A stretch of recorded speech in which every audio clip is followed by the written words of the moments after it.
আসসালামু আলাইকুম প্রিয় বন্ধুরা, এই চলে আসলাম একটা পাকড়া গাছের নিচে। পাকড়া মানে শিমুল গাছ, যেটাকে বলে শিমুল ফুল হয়, যে লাল লাল ফুল হয়। এটাই যে তুলো দিয়ে মানুষ লেপ তৈরি করে, বালিশ তৈরি করে।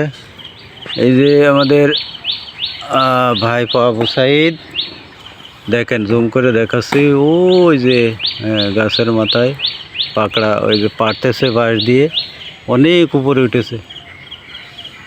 অনেক উপরে উঠেছে। আবু সাইদ,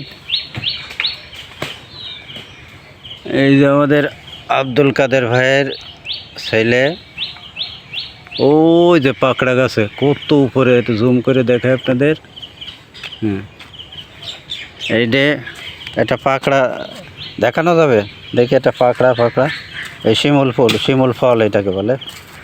হ্যাঁ শিমুল ফল, হ্যাঁ হ্যাঁ, এই যে শিমুল ফল, এই পটলের মতো ভাইবেন না, পটল। এটা একটা ফাটা দিন, দেখি একটা ফাটাও।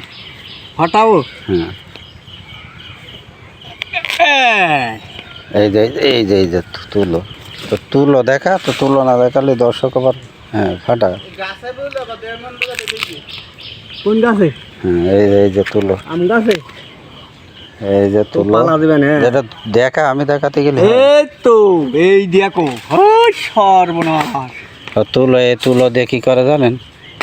লেপ লেপ লেপ বালিশ, আবার ওই যে এক ধরনের ওই ব্যান্ডেজে দেয় এইসব তুলো।